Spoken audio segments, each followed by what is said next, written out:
a todas y a todos. Vamos a realizar un ejercicio que salió en la SEBAU de Valencia en junio de 2009 dentro del tema del movimiento ondulatorio y ha salido, la verdad es que muchas veces, ¿vale? Explica el efecto Doppler y pone un ejemplo.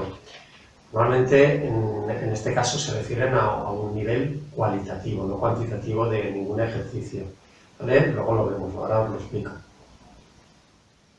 Bueno, voy a explicar el efecto Doppler. He llenado la pizarra de un montón de cosas, más que nada para que la tengáis ahí y la podéis gastar en cualquier momento, y no solo yo voy diciendo cosas sin poner casi nada en la pizarra, porque esto es un ejercicio teórico. Nos dicen que describamos el efecto Doppler a nivel cualitativo y con algún ejemplo, ¿vale? Fenómenos ondulatorios tenemos muchos, por ejemplo la difracción, refracción, interferencias.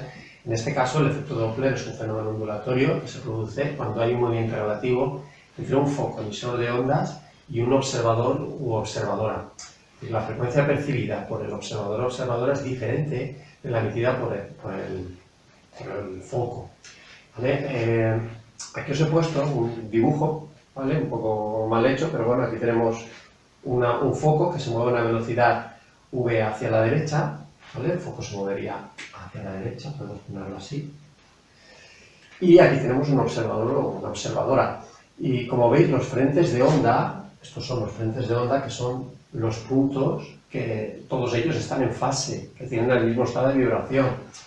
Podemos trazar una onda donde veríamos la longitud de onda, que es la mínima distancia entre dos frentes de onda. Y como veis, aquí se va a cortar la longitud de onda, aquí se va a alargar. Luego os explicaré qué significa eso en términos de frecuencia. A ver, ejemplos del efecto Doppler, porque esta es la definición. Bueno, Doppler fue un físico austriaco, Christian Andreas Doppler, que en 1843 denunció tal efecto.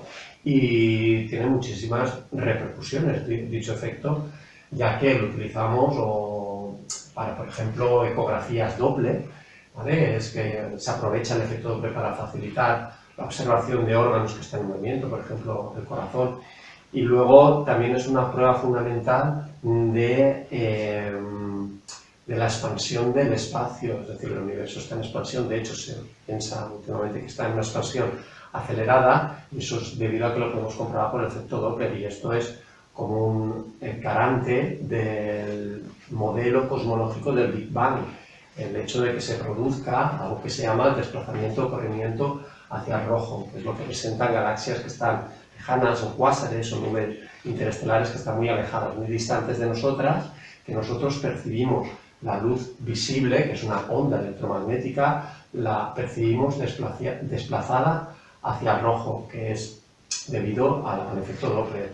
En el caso más claro es las ondas sonoras, por ejemplo, la sirena de una ambulancia. Seguro que tenemos algunos ejemplos en nuestra mente de algún coche, alguna ambulancia, alguna sirena que se acerca a nosotros y ese sonido se va a percibir más agudo.